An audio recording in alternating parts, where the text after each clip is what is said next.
शिव पुराण 8वें दिन का भाग 2। गणेश गौरव।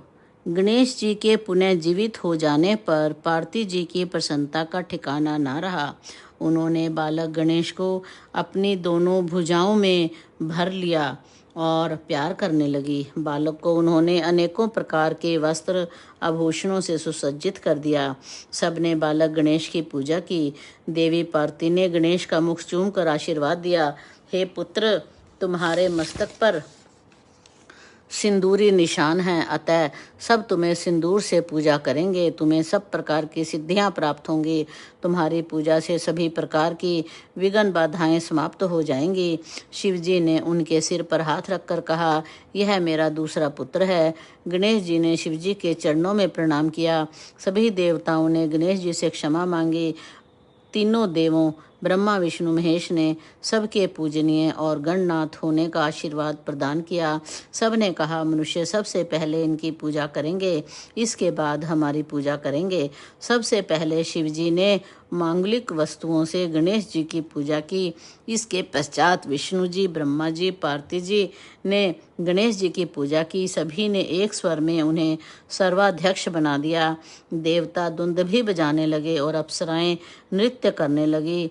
बड़ा भारी उत्सव हुआ। इसके बाद सभी देवता आज्ञा लेकर अपने अपने स्थानों को चले गए। शिव पार्वती गणेश सहित आनंद पूर्वक रहने लगे। जो भी व्यक्ति इस मंगलदायक कथा को सुनेंगे या पढ़ेंगे, उन्हें गणेश जी की कृपा से सर्वामंगल और मनोरथ प्राप्त होंगे। गणेश जी का विवाह। ब्रह्मा जी ने नारद जी को बताया कि हे मुनि श्रेष्ठ, अब गणेश का लालन पालन शिव पार्वती बड़े लाड प्यार से करने लगे। वे कुमार के साथ खेलने कूदने लगे। एक बार शिव पार्वती एकांत में विचार करने के लिए कुमार कार्तिकेय और गणेश का विवाह कर दिया जाए, ऐसी वार्तालाप करने लगे। माता पिता की इच्छा जानकर दोनों भाई झगड़ा करने लगे कि पहले मैं विवाह करूंगा, पहले मैं विवाह करूंगा। दोनों भाइयों में परस्पर विवाद प्रारंभ हो गया। उनका विवाद देखकर शिव पार्वती विचार करने लगे कि यह विवाद किस प्रकार सुलझाया जाए। तब उन्होंने एक उपाय सोचा कि तुम दोनों ही एक समान प्रिय हो, अतः तुम में से पहले पृथ्वी की परिक्रमा करके आ जाएगा, उसी का विवाह पहले किया जाएगा। यह सुनकर कार्तिकेय जी पृथ्वी की परिक्रमा के लिए चल पड़े, परंतु गणेश जी बुद्धि लगाकर सोचा कि मुझे क्या करना चाहिए। बहुत सोच विचार कर वे माता पिता से बोले, आप दोनों सिंहासन पर विराजमान हो जाइए, मैं आपकी पूजा करना चाहता हूँ। तब शिव पार्वती सिंहासन पर बैठ गए। गणेश जी ने उनकी पूजा करके परिक्रमा की।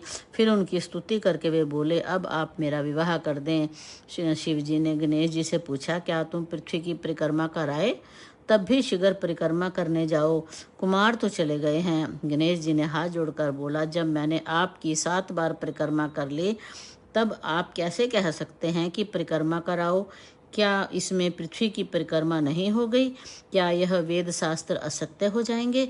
पुत्र की बुद्धिमानी की बात सुनकर माता पिता चुप हो गए। वे गणेश जी से बोले, हे पुत्र, तुम्हारा कथन सत्य है, तुम्हारी बात हमने स्वीकार कर ली है। इस प्रकार उन्हें आश्वासन देकर शिव पार्वती ने गणेश के विवाह की इच्छा व्यक्त की। इसके पश्चात प्रजापति ने अपनी कन्या सिद्धि बुद्धि के विवाह के लिए शिव जी के पास आकर बातचीत की।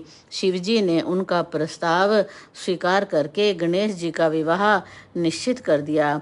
शिव जी के विवाह की तरह ही गणेश जी के विवाह में भी सभी देवता शामिल हुए। काफी समय के पश्चात गणेश जी के सिद्धि से क्षेम और बुद्धि से लाभ नामक 2 पुत्र उत्पन्न हुए। इसके पश्चात कुमार कार्तिकेय पृथ्वी की परिक्रमा करके लौटे।